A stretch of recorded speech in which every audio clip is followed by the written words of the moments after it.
प्रक्षेपण आपल्या आवडत्या मराठी हॉटस्पॉटवर. आता लोचने रूप पाहता लोचने सुख झाले वो साजनी. तो हा विठ्ठल बरवा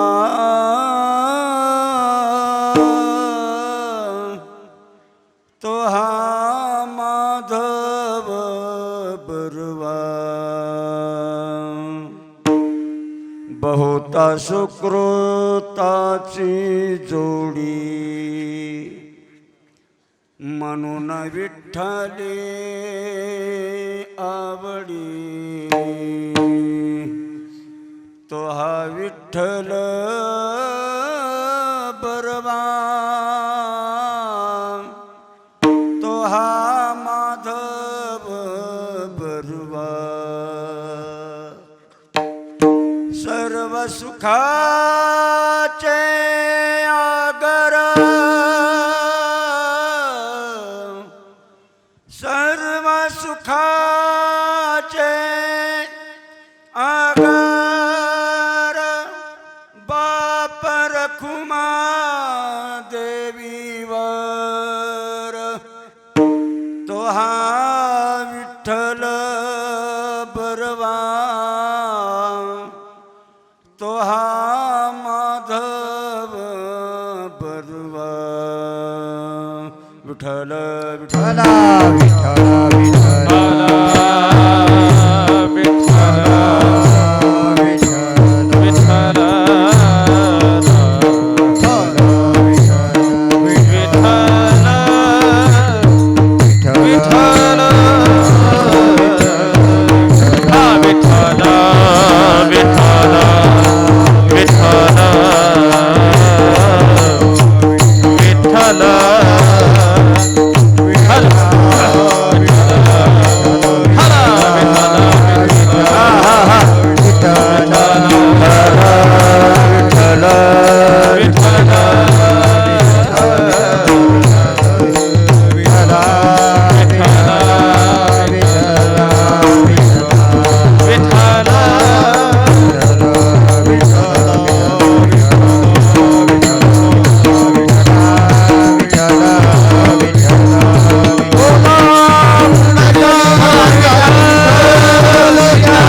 महायोगपीठे तटे भीमरथ्या वरं पुंडरीकाय दातुं मुनीन्द्रैः समागत्य तिष्ठन्त महानन्दकन्दं परब्रह्मलिङ्गं भजे पाण्डुरङ्गं. पांडुरंग करू प्रथम नमन पांडुरंग करू प्रथम नमन पांडुरंग करू प्रथम पांडुरंग करू प्रथम पांडुरंग करू प्रथम पांडुरंग करू प्रथम पांडुरंग करू पांडुरंग प्रथम हरी दुसरे चरण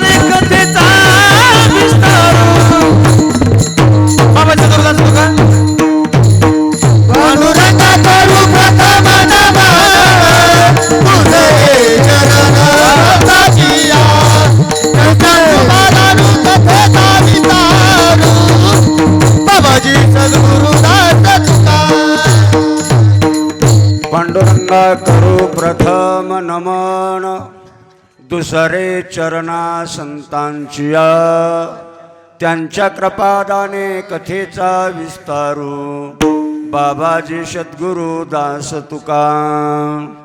ओम नमो ज्ञानेश्वरा, करुणा करा दयाळा, तुमचा अनुग्रह लाधलो पावन झालो चराचरी. नमो ज्ञानेश्वरा, नमो ज्ञानेश्वरा, निवृत्ती उदारा सोपान देवा. मुक्ताबाई नमो त्रिभुवन पावनी, आद्यत्रय जननी देवाची.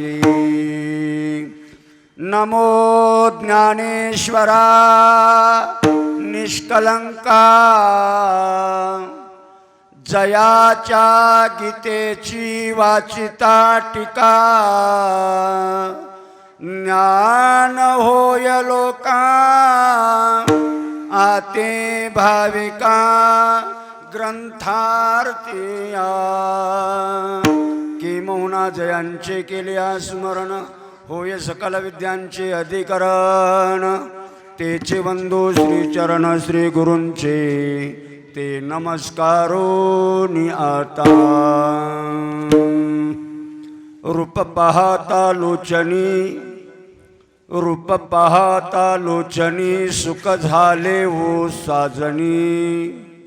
तो हा विठ्ठल बरवा, तो हा माधव बरवा. प्रस्तुत प्राप्त प्रसंगी प्राप्त स्थली भगवान परमात्मा माऊली ज्ञानेश्वर महाराज आदी करून सर्व संत मंदियाळी यांच्या चरणारविंद सेवा समर्पण करण्याकरता आणि कीर्तन रूपी सेवेकरता निवडलेला अभंग, ज्ञानी यांचे राजे, साधकांचे माईबाप, अलंकापूर निवासी माऊली ज्ञानेश्वर महाराज यांचा मंगलपर प्रकरणातला 4 चरणाचा अभंग कीर्तन सेवेकरता निवडलेला आहे. विठ्ठल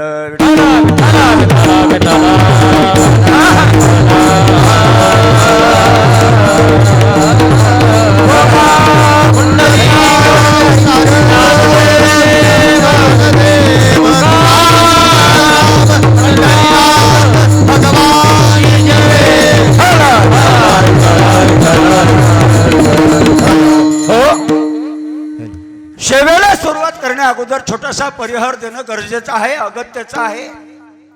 ती वक्त्याची इति कर्तव्यता असते. ती म्हणजे अशी, प्रतिवर्षाप्रमाणे अगदी मोठ्या उत्साहामध्ये याही वर्षी आपल्या या हरदखेडा, श्री क्षेत्र हरदखेडा या गावी सप्ताहाचा प्रारंभ झालेला आहे. आणि त्या सप्ताहातली प्रथम दिवसाची सेवा सर्व गावकऱ्यांच्या सप्ताह कमिटीच्या प्रेमास्तव माझ्याकडे आलेली आहे. विठ्ठल विठ्ठल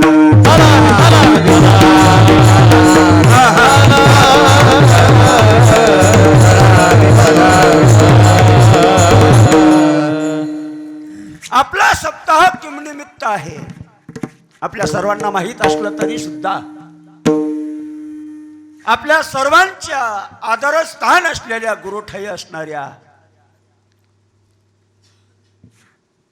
श्री संत गुरुवर्य योगानंद आई साहेब महाराज यांच्या पुण्यस्मरणानिमित्त हा अखंड हरिनाम सप्ताह आहे. विठ्ठल विठ्ठल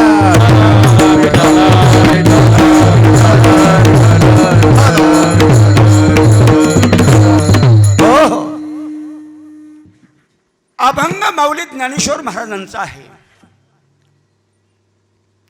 अभंग हा सर्वांच्या परिचित आहे. ज्यांच्या अभंग परिचित नाही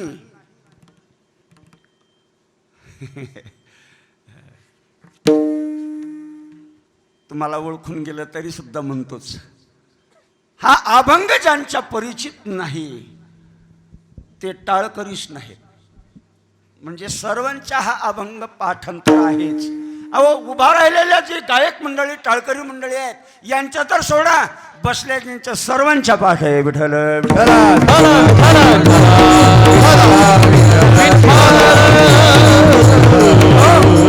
अभंग ती गोड आहे, जी जगाची माऊली आहे त्या माऊलीचे उद्गार या अभंगामध्ये आहेत. याच्यामधली एक शंका आहे, तुमच्या समोर मांडतो म्हणजे तुमचं लगेच समाधान होईल. महाराज, तुका म्हणे म्हटलं की आम्हाला तुकाराम महाराजांचा अभंग आहे असं कळतं. नामा म्हणे म्हटलं की नामदेव महाराजांचा अभंग आहे असं कळतं. सावता म्हणलं की सावता महाराजांचा अभंग आहे असं कळतं. प्रत्येक संतांच्या शब्दावरून, त्याच्या शेवटच्या कडव्यावरून आम्हाला अभंग त्या त्या संताचा हे कळतंय. ही शंका आहे की नाही तुमची? पण आज घेतलेला जो कीर्तन रूपी सेवेकरता अभंग आहे तो माऊली ज्ञानराजांचा कसा? कारण याचा शेवट काय आहे? सर्व सुखाचे आगर बाप रखुमा देवीवर. हा माऊलीचा अभंग कसा असू शकतो? ही तुमची शंका आहे. नसली तरी वक्त्याचं काम आहे श्रोत्यांची शंका उत्पन्न करणे आणि त्यांचं समाधान करणे. विठ्ठल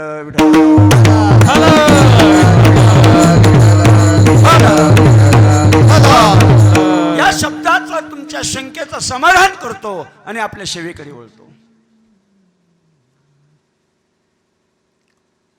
प्रत्येक माणूस आपल्या स्वतःच्या हक्काच्या आयुष्यावर स्थिर असतो, जगत असतो.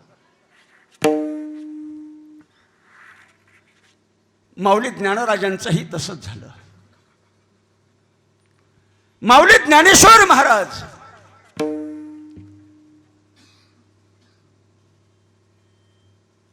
एकतर बालपणापासून आपली परीक्षा देऊन देऊन कदरलेले, आळंदी आणि पैठण सारख्या क्षेत्रामध्ये पाठवलं शुद्धिपत्र आणण्याकरता. असा बराचसा काळ त्यांचा व्यतीत झाला.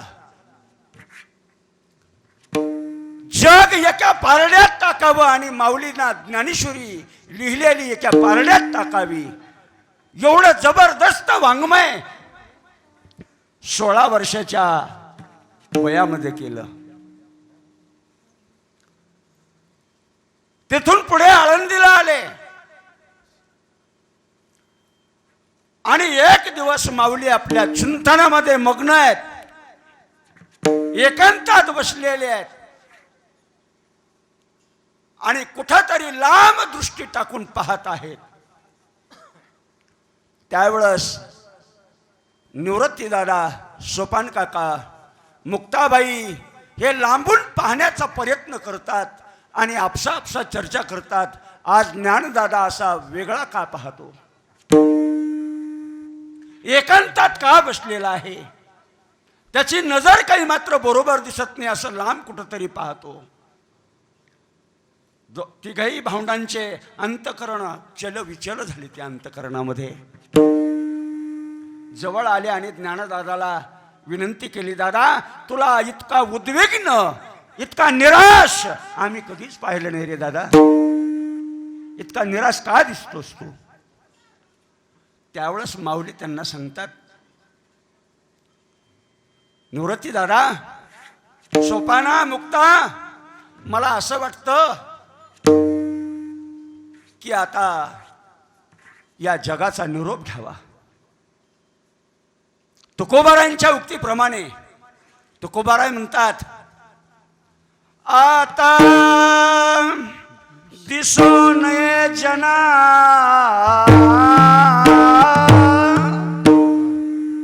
ऐसे करे नारायणा. देवा, या समाजाला दिसू नये असं आम्हाला कर. तीच भावना माऊलीच्या मनामध्ये निर्माण झाली, या जगाचा निरोप घ्यावा आपण. आणि म्हणून मला कुठंतरी त्या भगवान परमात्म्याच्या स्वरूपात विलीन व्हायचंय, मी ते पाहतोय. अंतकरण थरथरले महाराज निवृत्तीनाथांचे, सोपान काकाचं, मुक्ताईचं. आणि त्यांनी विनंती केली, ज्ञाना. मुक्ताई चिमुकल्या मुखातून बोलते, ज्ञाना माझ्यासाठी 2 वर्ष. सोपान म्हणतो, माझ्यासाठी 2 वर्ष दादा अजूक. निवृत्तीनाथ म्हणतात, ज्ञाना माझ्यासाठी सुद्धा 2 वर्ष. आणि त्यांच्या बरोबरीत त्या दिवसांना मान देऊन माऊलींना राहायचं ठरवलं. त्यांच्या वचनाला मान देऊन राहायचं ठरवलं. पण तेवढ्या दिवसामध्ये जे काही मी बोलेल, जे काही माझं वाङ्मय होईल, ते ज्ञानदेव म्हणून होणार नाही. आता माऊली सांगतात, ज्ञानदेव म्हणून होणार नाही, तर ते ज्याची इच्छा आहे की मी अजून काही वर्ष राहावं या पृथ्वी तलावर, लोकांना दिसावं, त्या भगवान पंढरीशी परमात्मा यांच्या कृपेनं मी राहतोय. म्हणून जेवढं काही वाङ्मय होईल, जेवढं काही मी बोलेल, तेवढं त्या भगवान परमात्म्याचं नाव लावून बोलेल. म्हणून तिथून पुढे जे अभंग माऊलींचे झालेत, जे वाङ्मय झालं, त्याला बाप रखुमादेवीवरू असा शेवट आहे. म्हणून नक्कीच ते माऊलीचाच अभंग आहे, असं तुमच्या शंकेचं समाधान आहे. विठाल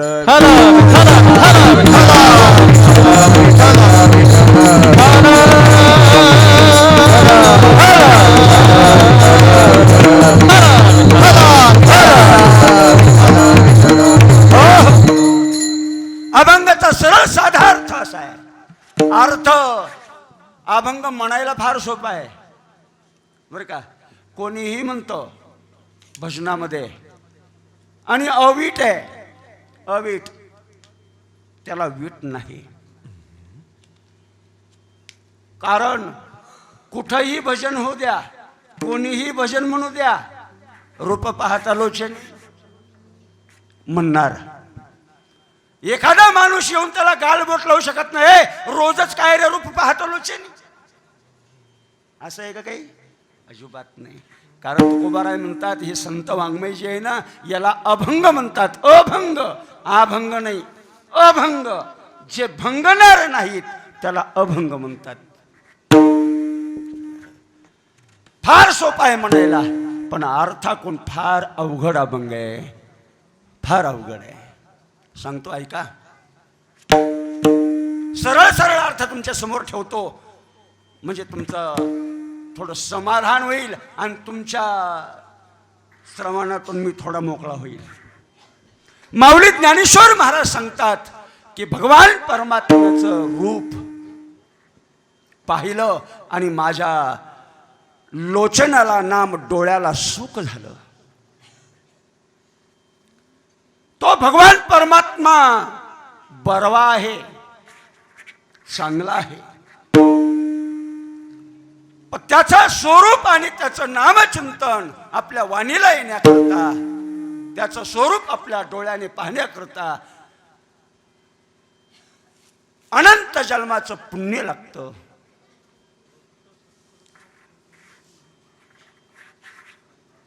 आणि शेवटच्या चरणामध्ये महाराज सांगतात की तो सर्व सुखाचा आगर आहे, सर्व सुखाची रास आहे, आणि रखुमाई भक्तांचा बाप आहे आणि रखुमाईंचा वर आहे. विठ्ठल विठ्ठल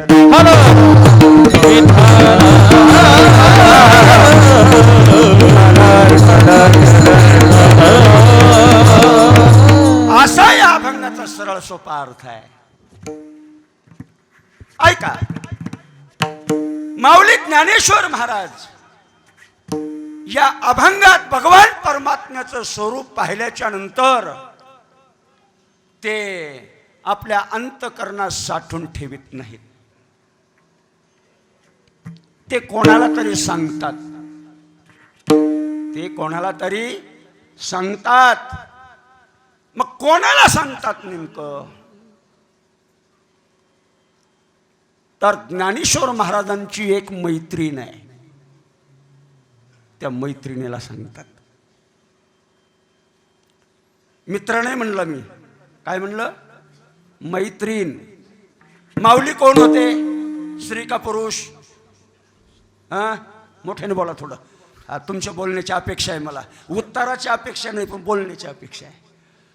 माऊली स्त्री का पुरुष? पुरुष. मग पुरुषाची मैत्रीण स्त्री असते का पुरुष असतो? पुरुषाचा मित्र आहे तो स्त्री असते का पुरुष? पुरुष. आणि इथं एक स्त्री आहे, मैत्रीण आहे, आणि त्या मैत्रिणीला ज्ञानोबा सांगतात. कारण आमच्या वारकरी संप्रदायामध्ये काही मार्ग पडतात. विषयी, जिज्ञासू, पामर आणि मुक्त. लक्षात असू द्या, या चारीचं आपण थोडं 2 मिनिटात वर्णन करू. पामर ज्याचं वर्णन आहे त्याला काही कळतच नसतं. पामराची फार काही मोठ्या वक्त्यांनी फार सोपी पद्धत करून सांगितली. हरिभक्त परायण वैकुंठवासी नामदेव महाराज पठाडे म्हणायचे की पामर कशाला म्हणतात? ज्याला स्वरातून गेलं हेही कळत नाही आणि स्वरात आलेलं तेही कळत नाही, त्याला पामर म्हणतात. विठ्ठल.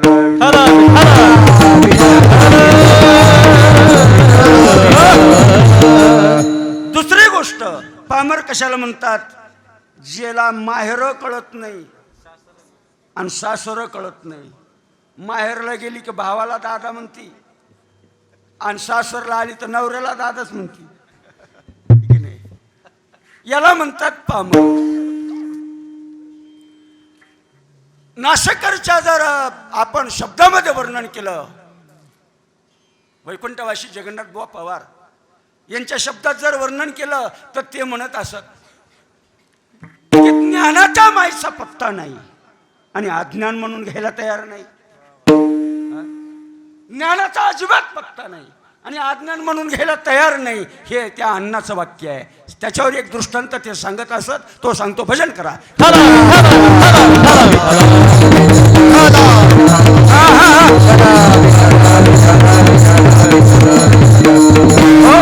दृष्टांत याच्यासाठी आहे की पामर कशाला म्हणतात हे आठवणीनं विसरू नका. याच्यासाठी मी तुम्हाला एक युक्ती सांगणार आहे. एक सुनबाई आहे, नवीन लग्न झालेलं आहे. सुनबाई कोणचं एकही काम धाडाचं येत नव्हतं तिला, कोणचंच काम नाही.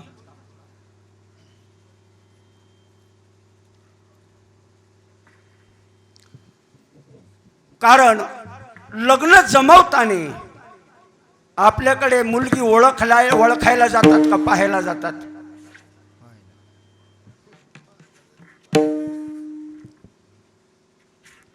बोला बोला बोला. पाहायला जातात का ओळखायला? पाहायला. बरोबर आहे, अगदी बरोबर आहे. आपली परंपराच आहे पाहायला जाणं. बरं काय पाहता बरं? नाही पाहता तरी काय तुम्ही सांगा ना. धर्मशास्त्राने काही स्त्रीचे लक्षणं सांगितले, ते लक्षणं कळतात आपल्याला, ते लक्षणं कळतात. मग काय पाहायचंय? नुसता चेहरा पाहायला झालं? नुसता गोरा रंग पाहायला झालं? मला पान फुलवा, मला पान फुलवा. गोरी पान आणली एखादी मुलगी करून, ती सासऱ्याला वचकन बोलती, नवऱ्याला वचकन बोलती, सासूला वचकन बोलती, एकाला धड बोलत नाही, चालताना खोदाडा चलती, कोणचाच मिळ नाही. बरं तिला जर म्हणलं ना बाई आलूची भाजी करायची आपल्याला, सासूनं सांगितलं आलूची भाजी करायची, आलू चिरव, तर तिनं आलू चिराव का दही बोट चिरून घ्या? आलू चिरायचं सोडले आणि आलू चिरता चिरता दही बोट कापून घेतली. सारे आलू लाल भंबाळ झाले, हातही लाल भंबाळ झाले, असे हात झटका लागली. सासू म्हणली काय झालं ग? म्हणली असं झाले. ती म्हणली हिला हे जमत नाही.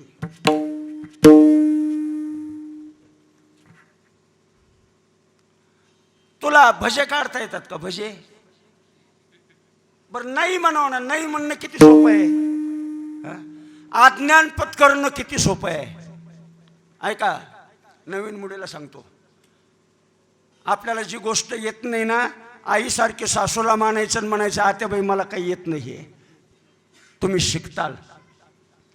पण येत काही नाही आणि अज्ञान म्हणून घ्यायचं नाही, हे जरा थोडं वेगळं आहे. भजे येतात का भजे? ती म्हणली हा येतात. ती म्हणली नाही तर काढशील बोंड.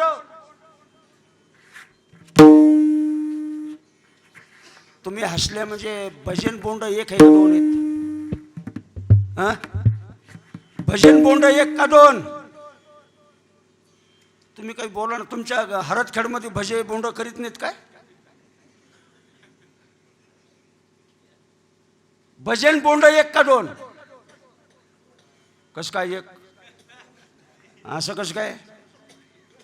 अहो भजे त्याला म्हणतात ज्याच्यामध्ये अगदी कुरकुरीत मिरची, कुरकुरीत कांदा आणि अगदी ते असे हाताने असे काढतात आणि ते तयार झाल्याच्या नंतर ते अगदी नरमसूद असतात. म्हाताऱ्या माणसाने होटाने खावेत इतके नरमसूद असतात ते आणि अगदी चौबाज.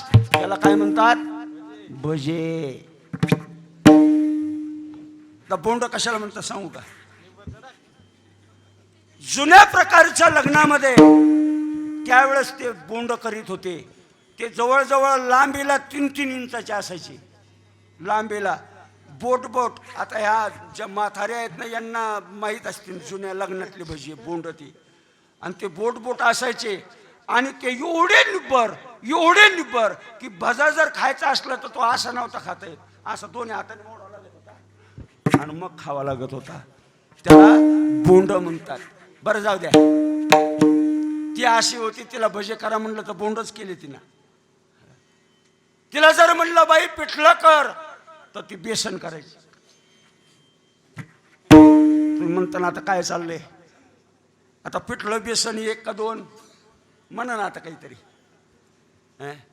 पिठलं आणि बेसन एक का दोन? नाही तुम्हाला मी सांगणार आहे काहीतरी बोला. तुम्ही म्हणणार आहेत एकच आहे, दोन आहेत. पिठलं त्याला म्हणतात, बेसन त्याला म्हणतात की जे मऊसूत लोण्यासारखं होतं, त्याच्यात सापडूनही गाठ सापडत नाही, त्याला बेसन म्हणतात. त्याच्यामध्ये गाठी असतात काचेच्या गोटीवानी आणि ती फोडल्याच्या नंतर त्याच्यात पीठ निघतो, त्याला पिठलं म्हणतात. विठ्ठल विठ्ठल.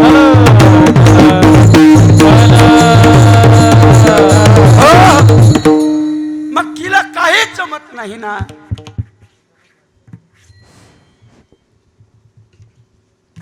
सासूने विचार केला सोपं काम सांगून पाहावा. ती म्हणली बाई आता पाहुणे येणार आहेत, स्वयंपाक आवरला पाहिजे, तू काय कर सोपं काम सांगते, हे पापड घे आणि भाजीत बैस. किती सोपं काम आहे. पापड घे आणि भाजीत बैस. ती म्हणली बरं. तिनं पापड घेतले 10-5 आणि घराच्या पाठीमागं मेथीचे वाफे होते त्याच्यात जाऊन बसली. मेथीच्या भाजीत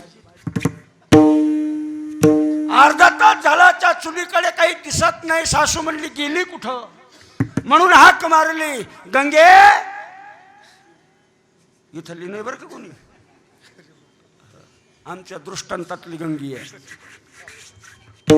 पाठीमागून आवाज आला, आत्या बोला कुठे आहेस तू? ती म्हणली घराच्या पाठीमाग भाजीत बसले. सासू गेली म्हणली पापड हातात आणि भाजीत बसली, तुला काय सांगितलं होतं? ती म्हणली तुम्हीच म्हणले पापड घेऊन भाजीत बस. ती म्हणली चांडाळणी तुला म्हणले होते पापड चुलीच्या पशी बसून चुलीत भाजव विस्तावावर. ती म्हणली मग असं कुठं म्हणल्या तुम्ही? अशी याला म्हणतात पामर. विठ्ठल विठ्ठल.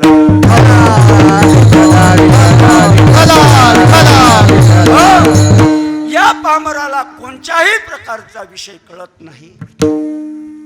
दुसऱ्या क्रमांकाचा विषयामध्ये मग्न असतो, त्याला काही याचं देणं घेणं नाही.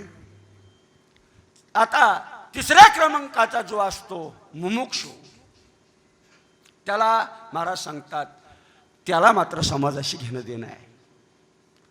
त्याला स्वतःचंही घेणं देणं आहे, समाजाचं घेणं देणं आहे. तो स्वतःच्या उद्धारासाठी आणि समाजाच्या उद्धारासाठी, स्वतःच्या उद्धारासाठी अगोदर तो भगवान परमात्म्याकडे प्रतिज्ञा करतो, हे देवा,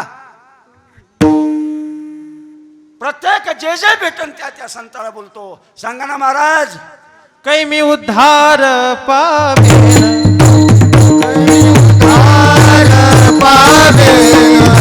काय कृपा करील नारायण,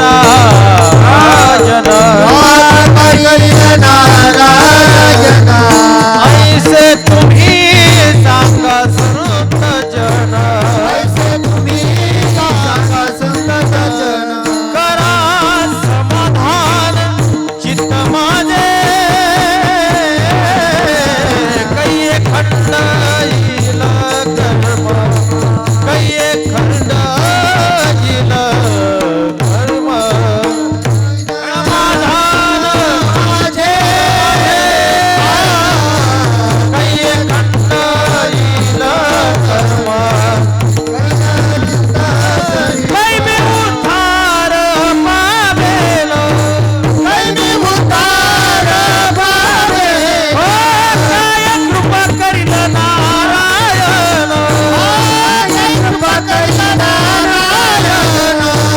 ऐसे तुम्ही सांगा संत जन, करा समाधान चित्त माझे,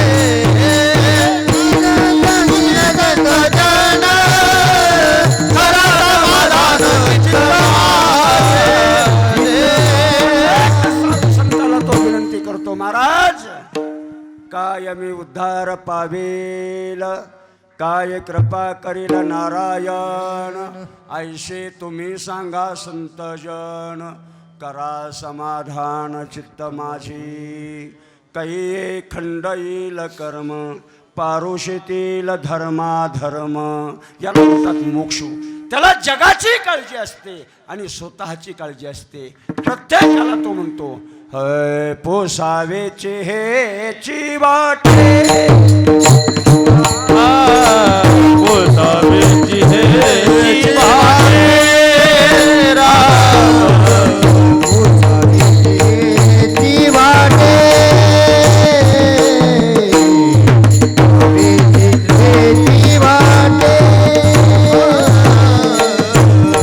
जे जे भेटे तयासी, जे जे भेटे तयासी, देव कृपा करील मना मदरा, देव कृपा करील मना,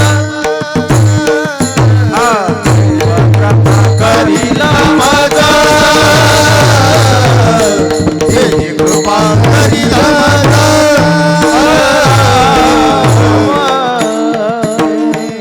पोसावेचे हेची वाटे, जे जे भेटे तयासे, देव कृपा करील मज, काय सांगील. महाराज सांगतात तो प्रत्येकाला विचारतो, जे जे भेटल त्याला विचारतो, माझा उद्धार होईल का, मला संत भेटतील का, मला देव भेटेल का. याला मुमुक्षु म्हणतात. तो आपल्या आणि मुक्त जो असतो तो कोणाला सांगत नाही. तो आपल्या अंतःकरण वृत्तीमध्ये तो आनंद दाबून ठेवतो. लक्षात घ्या. म्हणून मुमुक्षाची एक बाजू घेऊन आमचे ज्ञानेश्वर महाराज भगवान परमात्म्याला पाहिलेला आनंद आपल्या अंतःकरण वृत्तीमध्ये दाबून न ठेवता ते दुसऱ्याला सांगण्याचा प्रयत्न करतात. मग कोणाला सांगतात तर ते मैत्रिणीला सांगतात. कशावरून तर मैत्रिणीला साजनी म्हणतात. काय म्हणतात मैत्रिणीला? साजनी म्हणतात.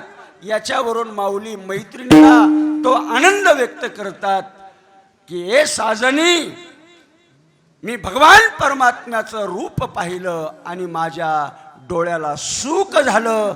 हे अभंगाच्या रूप पाहा तालोचनी, रूप पाहा तालोचनी, रूप पाहा तालोचनी, रूप पाहा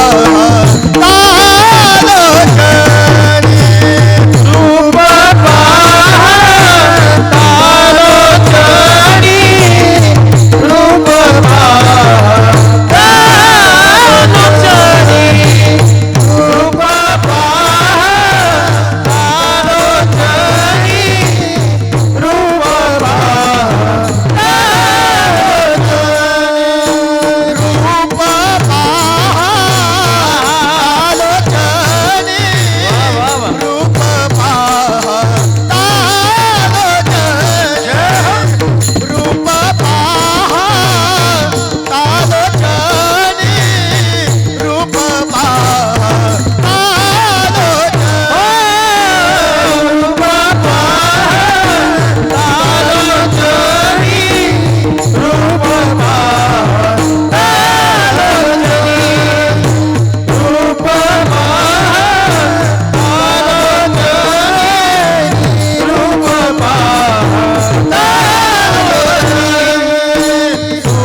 माऊलीत ज्ञानेश्वर महाराज आपल्या मैत्रिणीला साजनी या नावाने संबोधन करतात आणि सांगतात, हे साजनी सुख झाले हो लोचनी रूप पाहता. भगवान परमात्म्याचं मी रूप पाहिलं. तुम्हाला सांगू,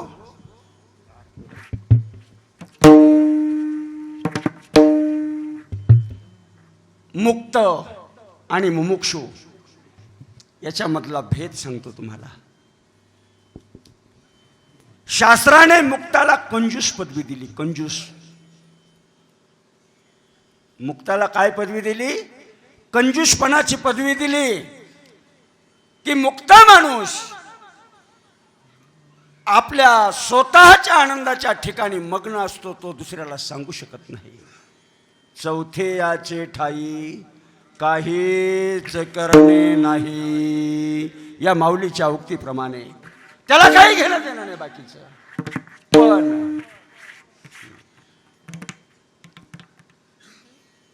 जो मुमुक्षु असतो तो स्वतःचा आनंद इतरांना सांगतो.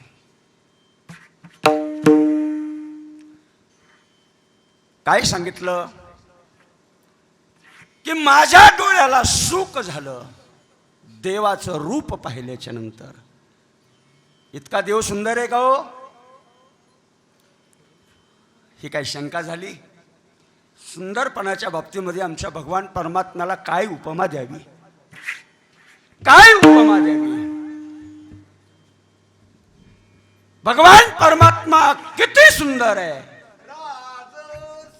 सुकुमार मदनाचा पुतळा,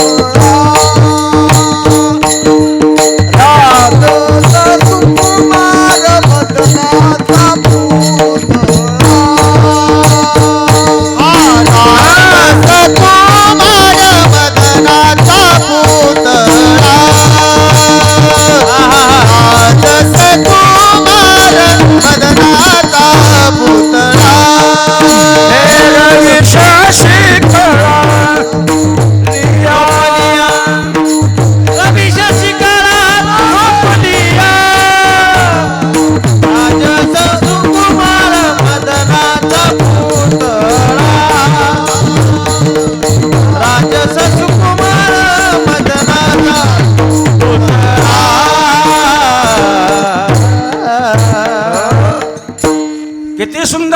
भगवान परमात्मा राजस कुमार मदनाचा पुतळा रवी शिशी कळा लोपलिया. चंद्र आणि सूर्य त्याच्या पुढे खतगोताप्रमाणे आहेत, काजव्याप्रमाणे आहेत. जे रात्रीला किडे असतात ना, त्यांच्या पाठीमागून बॅटरी असते, काय म्हणतात तुमच्याकडे त्याला? हा? रात्रीला जे किडे फिरतात मागून चमकत ते आग्या आग्या. कारण कुठं कोण्या गावाला वेगळी वेगळी पद्धत आहे बोलण्याची, आहे की नाही? पण ते जेव्हा मागून बॅटरी येते त्याच्या म्हणल्यावर लक्षात येतं माणसाला, हेच येते, आहे की नाही? तुमच्या गावाला आग्या म्हणतात नाही का? त्यांना काजवे म्हणतात, शास्त्रामध्ये त्याला खगोद म्हणतात.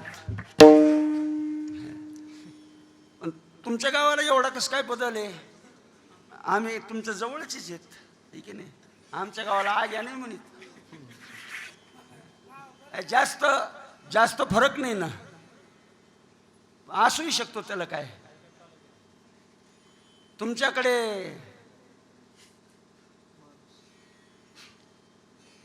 माणसं मेल्यावर जाळीतात का जिवंत?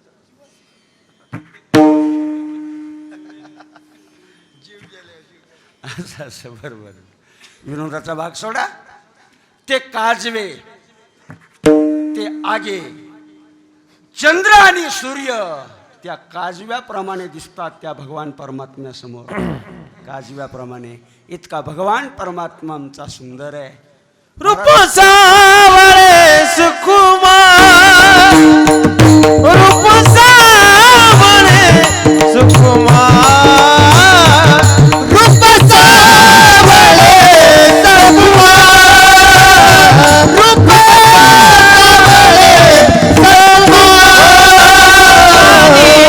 कुंडले मकराकार, कानी कुंडले मकराकार, मकराकार सुकुमार, रूप सावळे सुकुमार, रूप सावळे सुकुमार.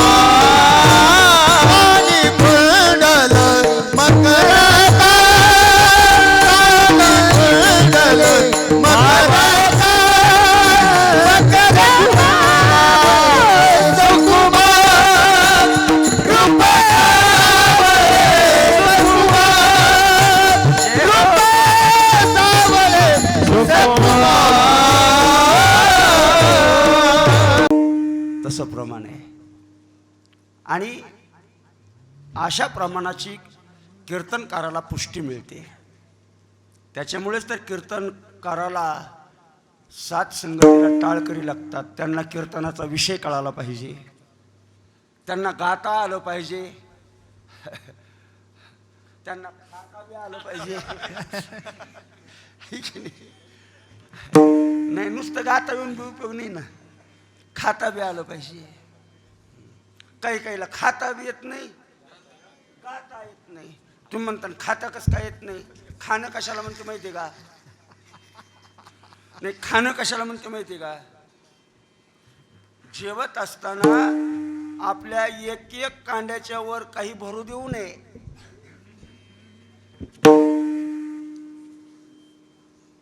हे पाची जे कांडे असतात ना बोटाचे, याच्यावर एकही कांडाला धक्का लागू नये खरकाट्याचा. त्याला म्हणतात खाणं, त्याला म्हणतात जेवणं. नाहीतर त्यांना खाता येत नाही. हे कशाबद्दल म्हणलं मी आमच्या तिकडं पंक्तीला पाहिले एक दोन लोक, काही लोक असे जेवत होते, काही असे जेवत होते. आता असं जेवत असतात का? असं म्हणजे खाता बी येत नाही आणि गाताचा विषय तो लांबच राहिला. अहो ते साधं माऊलीच्या सोहळ्यात जर गेले तर पुढचे लोक म्हणतात गात जागा गात जागा, आणि हे मागचे म्हणतात खात जागा. विठाल विठाल.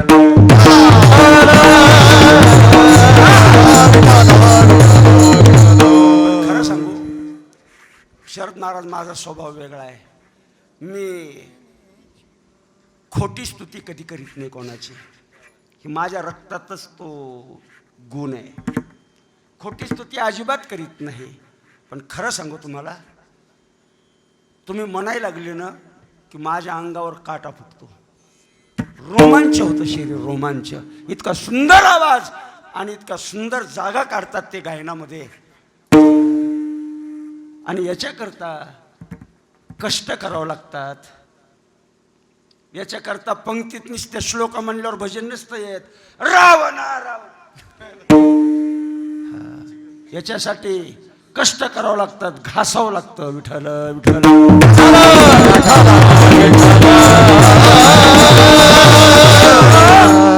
प्रमाण दिलं त्यांनी. विषय चालू होता आमचा. भगवान परमात्मा किती सुंदर आहे, किती सुंदर आहे. रूप सावळे सुंदरा, रूप सावळे सुंदरा, काली कुंडल मकारा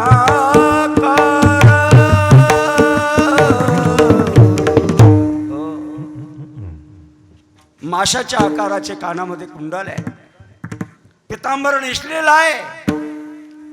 डोक्यावर मुकुट आहे. गळ्यामध्ये कंठी कौस्तुभ मण्याची माळ आहे.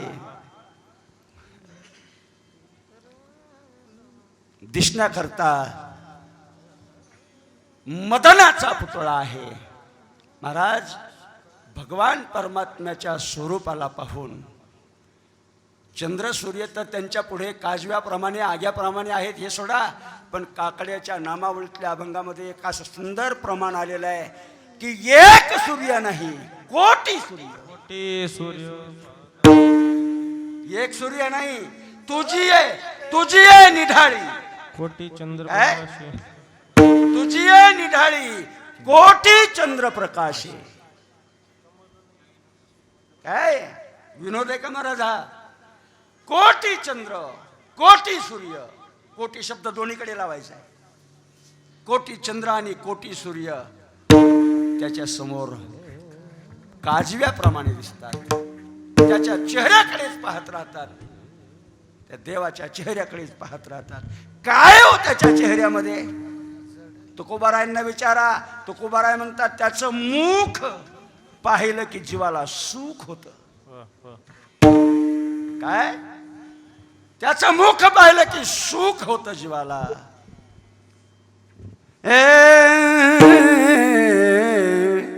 पाहता श्रीमुख सुखावले सुख, श्रीमुख सुखावले सुख, सुखावले सुख, सुखावले श्रीमुख सुखावले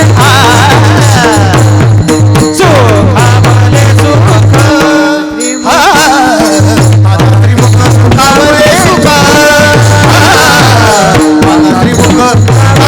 सुख, डोळ्याची भूक नवजे माझ्या, डोळ्याची भूक नवजे माझ्या, डोळ्याची भूक नवजे माझ्या,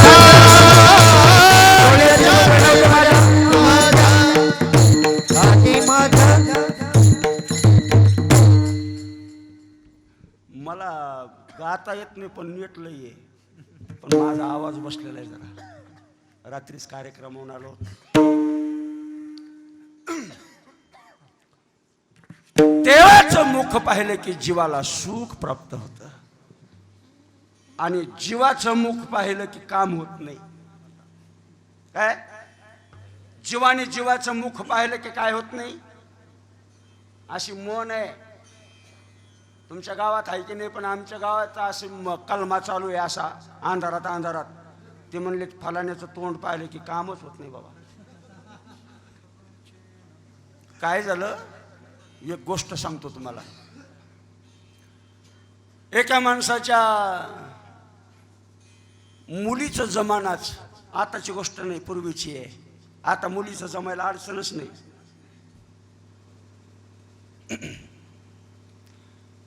बराच दिवस दिवस झाले मुलीचं लग्न राहिलं. पाहुणे आले की नुसते खाऊन पिऊन जात होते, सांगू म्हणत होते. असं करता करता बऱ्याच दिवस झाले. काय करावं? आला भाऊ एक ठेपा. म्हणले फलाण्या दिवशी तुम्ही या मुलगी पाहण्याकरता. होकार द्याला मुलीच्या बापाने. पण जात असताना दोघा पती पत्नीच्या घरामध्ये विचार झाला की जरा थोडा अंधार तोंडीच गावातून निघून जा.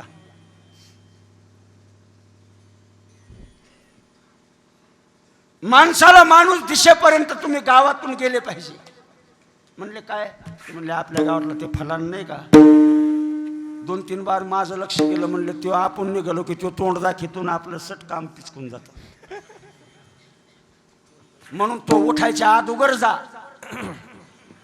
परिणाम असा झाला, पहाटे 4 वाजता आंघोळी वगैरे करून निघाले. गावाच्या बाहेर गेलं की ते तिकून रिकामं डबं घेऊन आलो. ते म्हणलं जे हरी कुणीकडे निघाले? ते म्हणले नाही हो काम आता आपलं.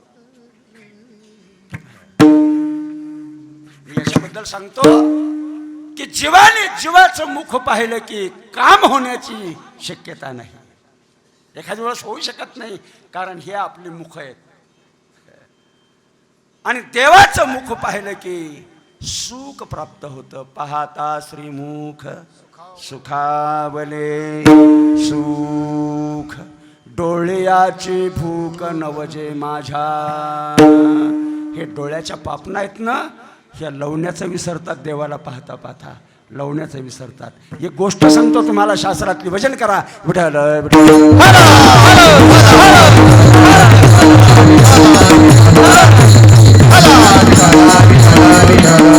गोकुळामधली राधा, गोकुळामधली राधा, राधेचा आणि कृष्णाचा विषय आला की लोक आळ्या पिळ्या देऊन हसतात. पण राधेचा विषय जर सांगायला आले की डोळे पाणवले पाहिजे. डोळ्यातून एक थेंब जरी आला तर एका जन्माचं पातक धुवून जातं. हे राधेचा अधिकार आहे महाराज. आणि त्या राधेनं भगवान परमात्म्याचं भिंतीवर चित्र काढलं. एक राधाची भक्ती सांगतो तुम्हाला. एक भिंतीवर चित्र काढलं, एवढं हुबेहूब काढलं की ते चित्र बोलणं असं वाटत होतं प्रत्येक पाहणाऱ्याला. पण त्याच्यात एक नवल तिने केलं होतं, त्याला पायच केले नाही. लक्षात घ्या. त्यावेळेस त्या राधेच्या घरी उद्धवजी आले आणि उद्धवजी बसले तर राधा म्हणते उद्धवजी बसा, मी तुम्हाला पाणी घेऊन येते. ती पाणी घेऊन आली. तोपर्यंत उद्धवजी त्या चित्राकडे पाहत होते. वा रे वा वा, काय चित्र आहे. चित्र म्हणतो मी, चित्र काय चित्र आहे. पण त्यांचं ते वरून चेहऱ्यापासून निहाळीत आले आणि खाली लक्ष गेलं. म्हणले अरे पण इथं चूक झाली, पायीच नाही काढले याला. ती शंका राधेला विचारली पाणी पिण्याच्या अगोदर. राधे, म्हणली काय उद्धवजी इतकं सुंदर चित्र काढलंस, पण त्याला पाय का बरं काढले नाही? ती म्हणली तेच सांगते तुम्हाला. पाय आतापर्यंत कोणी विचारलं नाही मला, पण तुम्ही विचारलं म्हणून सांगते. त्याला पाय याच्यामुळे काढले नाही की जर त्याला पाय काढले असते तर तो माझ्या समोर थांबला नसता, म्हणून त्याला पायच काढले नाही मी. चित्राच्या बाबतीत राधा बोलते. ते चित्र प्रत्यक्षात भगवान परमात्म्यानेच पाहिलं. एक दिवस देवाचं चित्र पाहून देव खुश झाला, राधेवर प्रसन्न झाला आणि राधेला सांगितलं राधे मी तुझ्यावर प्रसन्न आहे, काय मागायचं तर माग. काय मागते राधा ऐका. राधा म्हणते प्रभू ए मुरारी, हे आमचे डोळे आहेत ना, डोळे, ह्या डोळ्यावरच्या ज्या पापना आहेत ना, ह्या पापना आम्हाला देऊ नकोस. माझ्या डोळ्यावरल्या पापनाच नाही शकत. राधे असं का? ती म्हणली प्रभू तुला पाहत असताना, तुझं मुख पाहत असताना ह्या पापण्या मधामध्ये अडचण करतात, ह्या लवतात अशा, आणि त्याच्यामुळे तुझा हुबेहूब आम्हाला रूप पाहण्याकरता मिळत नाही. हे भगवान परमात्म्याचं रूप आहे. प्रत्येक भक्ताला वाटतं की आमच्या डोळ्याने आम्हाला अडचण केली, ह्या पापनाने अडचण केली, एवढा भगवान परमात्मा सुंदर आहे. म्हणून तो माऊलीनं डोळे भरून पाहिला आणि डोळ्याला सुख झालं माऊलीच्या, आणि ते सांगतात ए साजनी सुख झाले ओ लोच्यानी रूप पाहता. मग कोणाला म्हणले साजनी? मैत्रिणीला. कोण मैत्रीण आहे? तर आपल्या अंतकरणवृत्तीतली जी बुद्धी आहे, सद्बुद्धी, त्या सद्बुद्धीशी माऊली संवाद करतात, तिच्यासोबतच संवाद करतात, तिलाच बोलतात. बुद्धी स्त्रीरूपी आहे का पुलिंगी आहे का स्त्रीलिंगी आहे? बुद्धी स्त्रीलिंगी आहे, म्हणून तिला मैत्रीण म्हटलं गेलं, साजनी म्हटलं गेलं. आपल्या बुद्धीशी संवाद करीत असताना देवाला पाहण्याचा आनंद माऊली ज्ञानराज व्यक्त करतात. तिला सांगतात ए साजनी मी देवाचं रूप पाहिलं, आणि काय आनंद झाला म्हणून सांगू, किती सुख झालं म्हणून सांगू, सांगताच येत नाही. त्या बुद्धीनं विचारलं माऊली नेमका तो ज्याचं रूप पाहिलं तो कसा आहे, सांगा ना कसा आहे तो. माऊली त्या बुद्धिरूपी साजनीला सांगतात दुसऱ्या चरणामध्ये, रूप सुख झाले हो तो हा विठ्ठल बरवा, तो हा विठ्ठल बरवा, तो हा विठ्ठल बरवा, तो हा विठ्ठल बरवा, तो हा विठ्ठल बरवा, तो हा विठ्ठल बरवा, तो हा विठ्ठल बरवा, तो हा विठ्ठल बरवा. हरी तो हा विठ्ठल बरवा, तो हा माधव.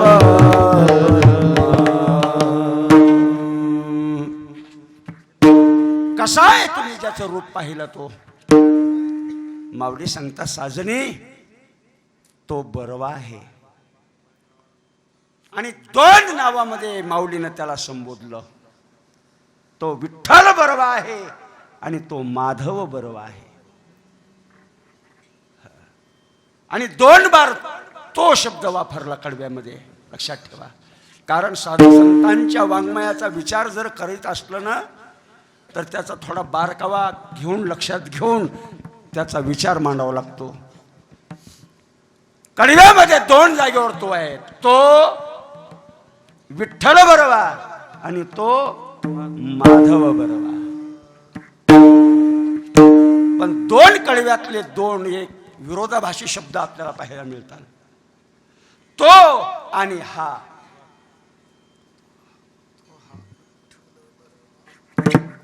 तो हा विठ्ठल बरवा आणि तो हा माधव बरवा. तो आणि हा म्हणण्याचं काय कारण आहे? तर माऊली म्हणतात जो वैकुंठाधीश भगवान परमात्मा आहे तो तिथं राहणार आहे.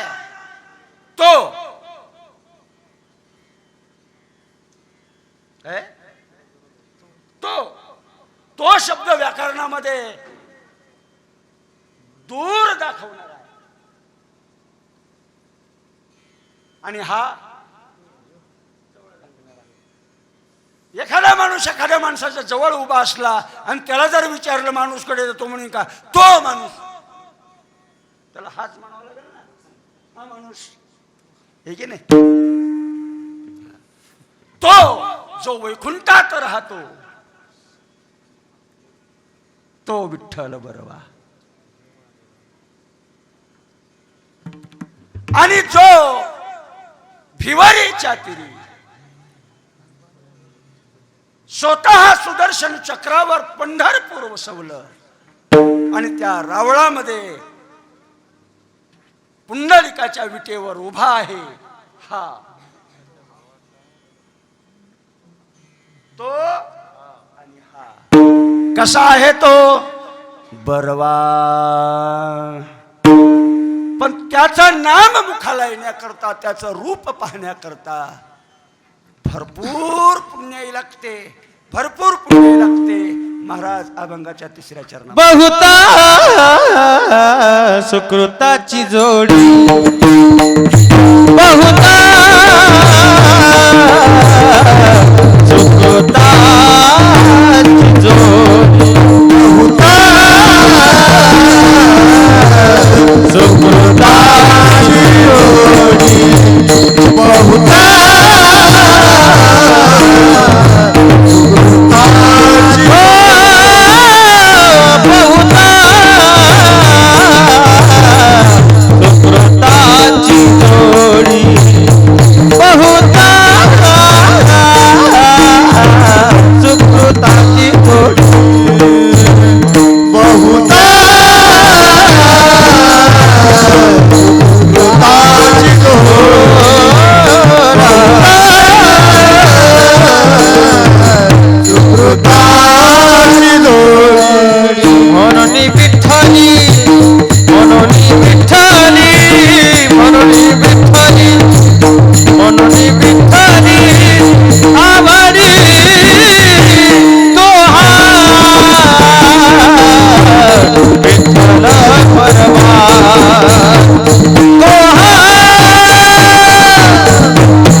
तिसऱ्या चरणामध्ये सांगतात त्याचं रूप पाहण्याकरता त्याचं मुखाला नाम येण्याकरता त्याच्या नावाची आवड लागण्याकरता अनंत जन्माचं पुण्य लागतं बहुत सुकृताची जोडी म्हणून विठ्ठली आवडी नुसती आवड निर्माण होण्याकरता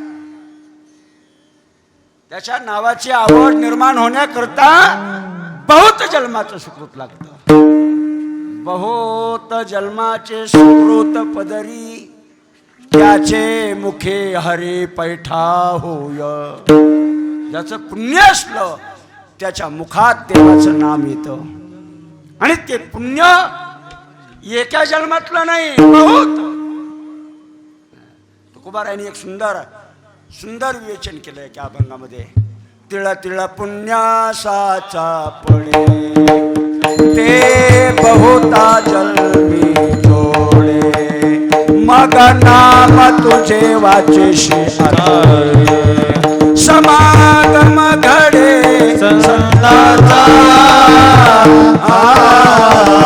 तिळा तिळा पुण्यासाचा पडे तिळा तिळा पुण्यासाचा पडे हो तिळा तिळा पुण्य साचा पडे ते बहुता जन्मी जोडे मग नाम तुझे वाचेशे आतोडे समागम घडे संतांची संगती आणि देवाचं नाम वाचेत येण्याकरता बहुत जन्माचं सुकृत लागतं त्याच्यासाठी माणसांनी पुण्य साचलेलं पाहिजे तिळ तिळ तिळ तिळ कसं तिळ तिळ साचता येईल महाराज जसा एखादा कंजूस माणूस एक पैसा कमवतो कुठं खर्च करीत नाही कधी सप्त्याला देत नाही कधी तीर्थयात्रेत खर्च नाही कधी आधाळ्या पांगळ्याला 10 पैसे नाही सारखा साचून ठेवतो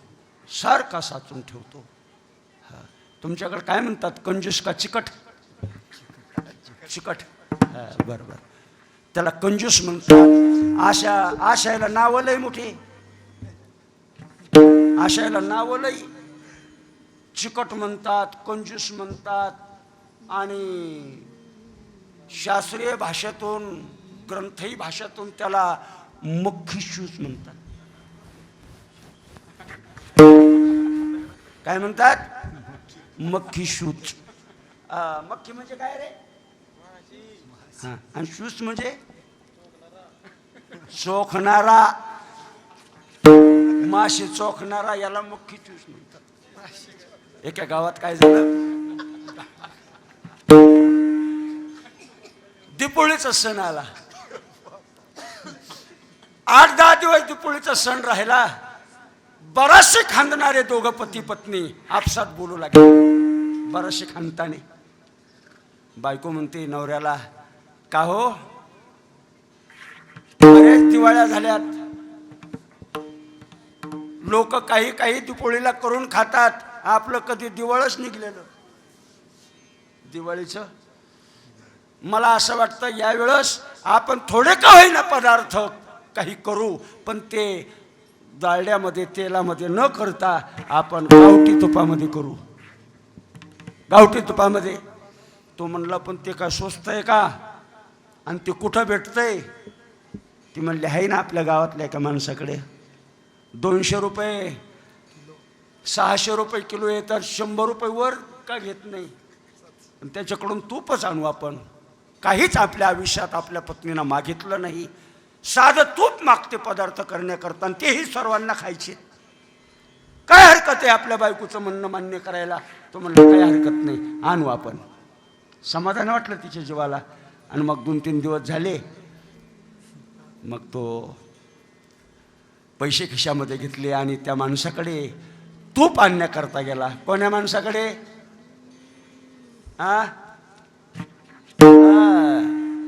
त्या मख्खी चूस माणसाकडे तूप आणण्याकरता गेला.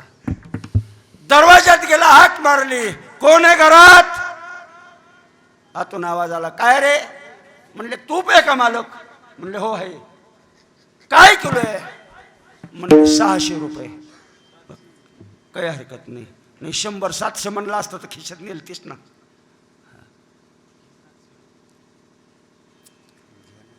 कपाटातली भरणी काढली, दरवाजामध्ये आणून पाहू लागला झाकण उघडून.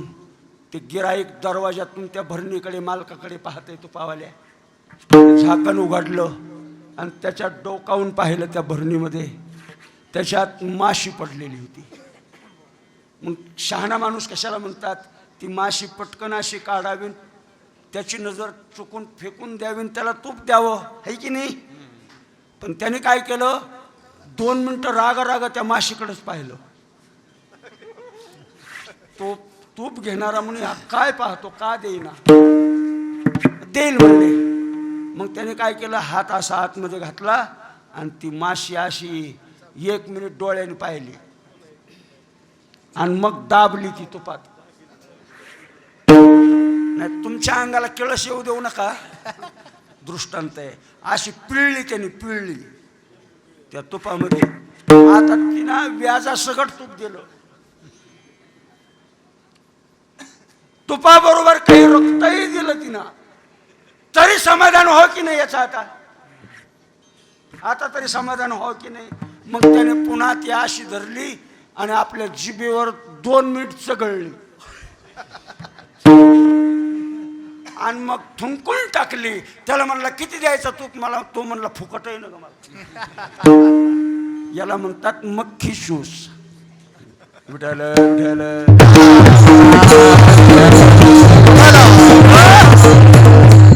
महाराज सांगतात, तो जसा धन कमवतो, तो जसा पैसा कमवतो, तीळ तीळ पैसा पैसा पैसा पैसा, तसा भगवान परमात्मा याचं नाव आपल्या मुखात येण्याकरता आणि संतांची संगत घडण्याकरता बहुत सुकृता. संत संगतीचे, संत संगतीचे, संत संगतीचे काय सांगू सुख.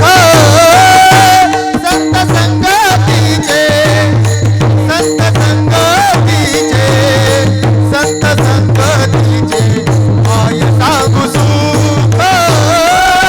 संत संगतीचे, संत संगतीचे, संत संगतीचे काय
साधूची संगत घडण्याकरता अनंत जन्माचं पुण्य लागतं आणि भगवान परमात्म्याचं नाम मुखाला येण्याकरता अनंत जन्माचं पुण्य लागतं. तिळा तिळा पुण्य साचा पडे, तिळा तिळा पुण्य साचावं लागतं. त्याच न्यायानं माऊली ज्ञानेश्वर महाराज सांगतात, बहुत सुकृताची जोडी. अनंत जन्माचं पुण्य असल्याशिवाय भगवान परमात्म्याचं नाम आपल्या मुखात येत नाही, त्याची आवड निर्माण होत नाही. म्हणून विठ्ठली आवडी, तो हा विठ्ठल बरवा, तो हा माधव बरवा, विठोबा रघुमाई,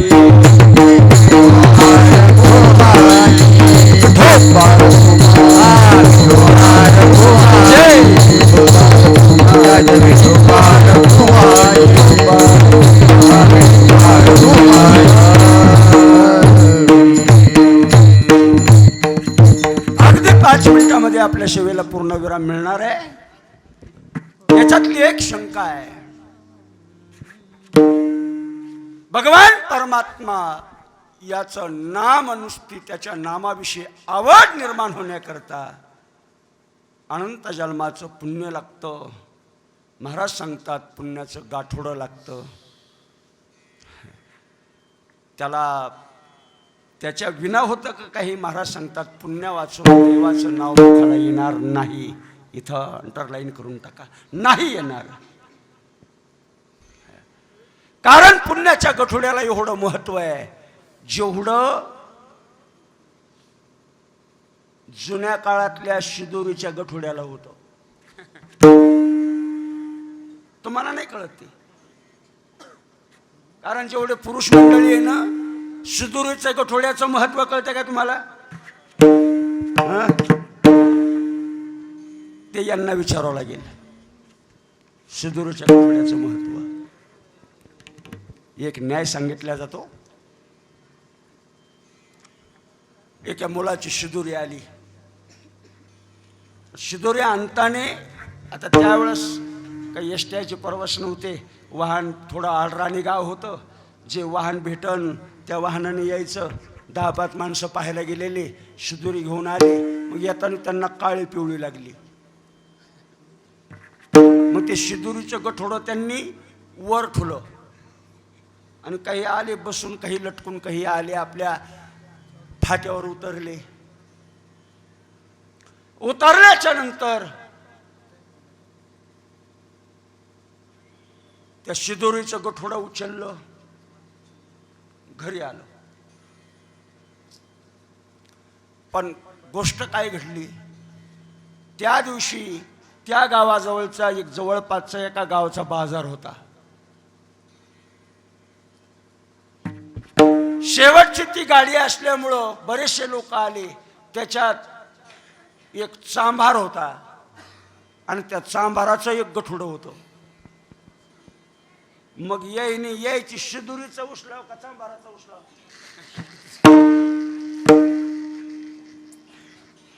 यायनी ती शिदोरी दिली तिला ठेवून चांभाराचंच गठुडं उचललं ना आले घरी.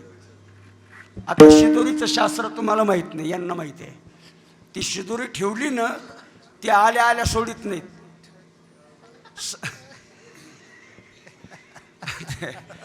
आल्या आल्या सोडित नाहीत. पहा तुम्ही किती महत्व आहे तिचं. अजिबात हात सुद्धा लावायचा नाही. मग ते साऱ्याला बोलवती ती घरातली बाई, जिच्या लेकाची शिदोरी ती, कोणाला तरी पाठवून साऱ्याला बोलवती शिदोरी पाहायला चला, चला काकू, चला ताई. आणि मग त्या टायमाला आशा भुसानात येतात बाया काही, चला शिदोरी पाहायला म्हणलं. तुम्ही सोडली का? ती नाही नाही तुम्ही आलीच कसं सोडा. आणि मग ते तुम्ही आलीच कशी सोडा म्हणलं तुम्ही. मग ते आल्या अशा आयटीत. मग त्या साऱ्या बसल्या. बरं त्या शिदोरीचं आहे काय, शिदोरी पाहायला चालले म्हणल्या तर ती बाई एकटी येत नाही, एकली कृष्ण. त्याला वाटतं तिथे गेल्यावर काहीतरी पूर्वी करायची काहीतरी मिळणच आपल्याला, म्हणून ते एक असं ते पादराला धरूनच असतं पाठीमागं. आणि ते आल्याच्या नंतर त्या चौकून बसतच असत्या मधात ती शिदोरी. आता शिदोरी कोणची होती तुम्हाला माहिती आहे? चौकून बसल्या त्या अशा. आणि मग त्याही कोणी बी सोडायची नाही.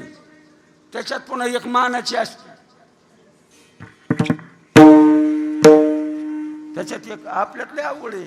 त्याच्यात एक कोणीतरी मानाची असते आणि मग ती अशी एवढी ती जुन्या काळातली अशी नथ तिच्या नाकात आणि मग ती नवरदेवाची माय म्हणते या ना भाभी पुढे या सोडा ना तुमच्या हाताने या ना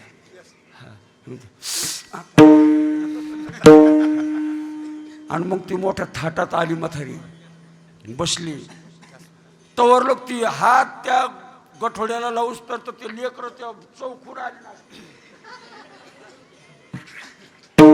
त्या गठोड्याकडं सारखं पाहू राहिले असं मग त्या म्हातारी काही लवकर सोडी ना मग ती गाठ इकून तिकून सोडली तर पटकन काही त्या गोणीचं तोंड असं करीना मग तिनं साऱ्या लक्ष्म्या पाहतात लेकरं पाहतात मग तिनं एक हात घातला त्याच्या हात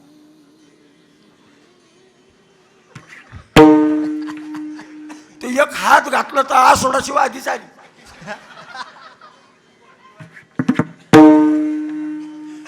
आसोडाची वादी आता गठोडं कशाचं होतं शिदुरीचं आसोडाची वादी आली ना मग काही बायाने तर मुरकेच मुळली ती म्हणे असं काय माहिती ती म्हातारी अनुभवी होती ती म्हणली अगं शिदुरीला दुष्ट लागू नये म्हणून कातडं टाकीत असते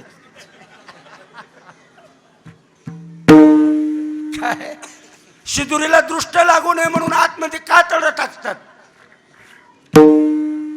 ती म्हणली असं का बरं बरं बरं बरं की आसोडाची वादी दिली टाकून पुन्हा हात घातला म्हातारीनं चपलाचा तळ ते म्हणले असे इतके कातडे नसते दृष्ट लागण्याकरता उलटावर तिला उलटले सारे कातडे घागरमाळीचे पट्टे घुंगर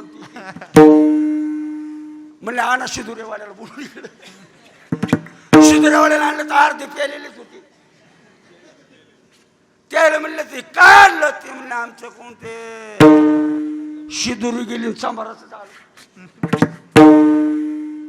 जेवढं त्या शिदुरीच्या गठोड्याला महत्व आहे जेवढा किंमत आहे तेवढं पुण्याच्या गाठोड्याला किंमत आहे जर पुण्याचं गाठोडं नसेल पुण्याची शिदुरी नसेल तर तुम्हाला भगवान परमात्म्याचं नामच काय त्याच्या नामाची गोडी सुद्धा निर्माण होऊ शकत नाही आणि पुण्य असेल तर भगवान परमात्म्याच्या नामाची गोडी निर्माण होते म्हणून विठ्ठली आवडी तो भगवान परमात्मा कसा आहे पुन्हा बुद्धिरूपी मैत्रिणीनं विचारलं माऊली सांगतात शेवटच्या चरणात सर्व सुखाचे आगर सर्व सुखा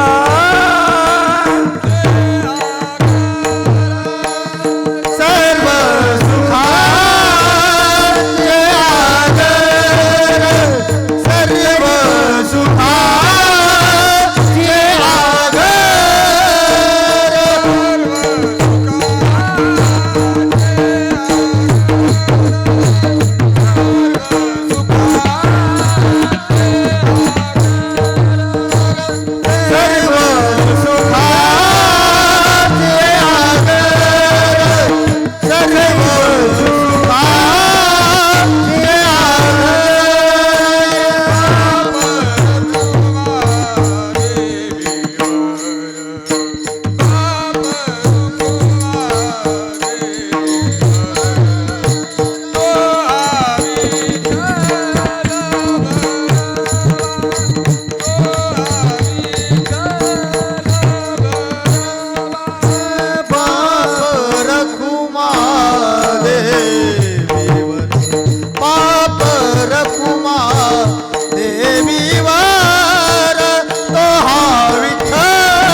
तो हा विठ्ठल बरवा बरवा तो हा विठ्ठल बरवा विठ्ठल बरवा विठ्ठल बरवा सर्व सुखाचे अगर बापर कुमा देवीवर तो हा विठ्ठल बरवा तो हा माधव बरवा. माऊली ज्ञानराज सांगतात हे बुद्धिरूपी मैत्रिणी तो भगवान परमात्मा सर्व सुखाचा अगर आहे, सर्व सुखाची रास आहे, सर्व सुखाचा समुद्र आहे. एकटे माऊली सर्व सुखाचे आगर भगवान परमात्म्याला उद्देशून न म्हणता बऱ्याचशा संतांनी भगवान परमात्म्याला सर्व सुखाचा आगर म्हटलंय. सर्व सुखाचे आगर मने नरहरी सोनार सर्व सुखाचे आगर जनी मने सारंगधर. आणि माऊली सांगतात तो सर्व सुखाचा आगर आहे. जर जीवाला सुखाच्या अपेक्षेनं सुखाची अपेक्षा असेल त्याने भगवान परमात्म्याची भक्ती करावी, त्याला पाहण्याचा प्रयत्न करावा. त्याला एक दिवस जर पाहिलं डोळ्याची विश्रांती होते, अनंत जन्माचं सुख उदयाला येतं आणि जन्माला आल्याचं सार्थक निर्माण होतं. तुकोबाराय म्हणतात तुका म्हणे जन्मा आल्याचे सार्थक विठ्ठलचे एक देखलिया.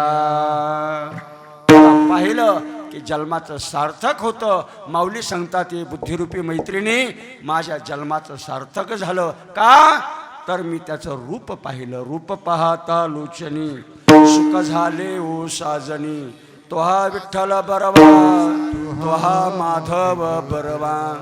बहुता सुकृताची जोडी म्हणून विठ्ठली आवडी तो हा विठ्ठल बरवा तो हा माधव बरवा. सर्व सुखाचे आगार पापर खुमा देवीवर तो हा विठ्ठल बरवा तो हा माधव बरवा. झालेली वाक्पुष्प सेवा.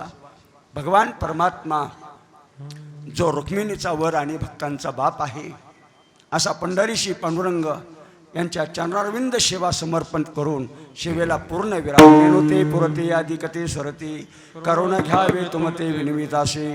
पायाच्या प्रसादे काही बोलिलो विनोदे मज क्षमा करणे संती नोहे अंगभूत युक्ती नोहे हा उपदेश तुमचेचे बडी बडिलो शेष तुमच्या कृपेचे पोषणे जन्मोजन्मी तुका म्हणे. पुनश्च एक वेळस सर्व श्रोत्यांच्या आईसाहेबांच्या चरणी विनंती करून महाराज सांगतात आपण सेवेला पूर्णविराम देणार आहेत.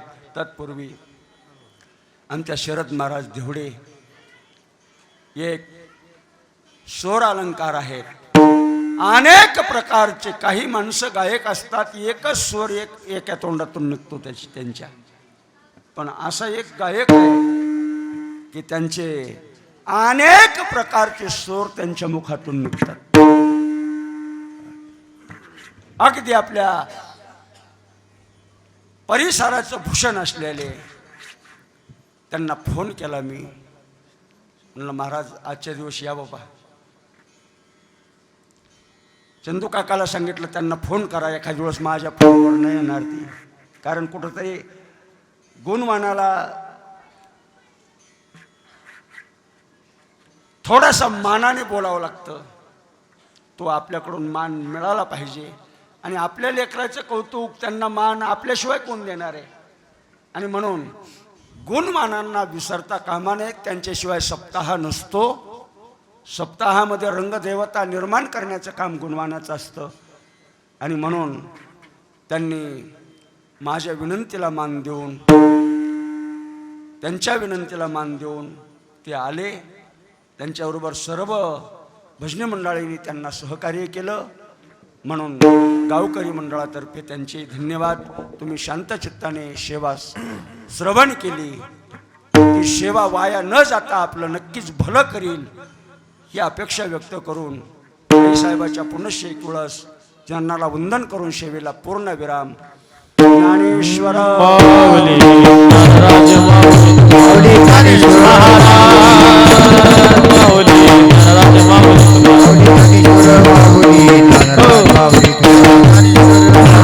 विठ्ठल दे विठ्ठल दे हा बोली दे मेडी वापरे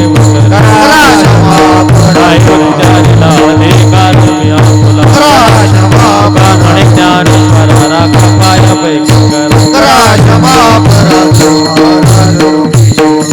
देव तुकाराम प्रेक्षेपण आपल्या आवडत्या मराठी हॉटस्पॉटवर.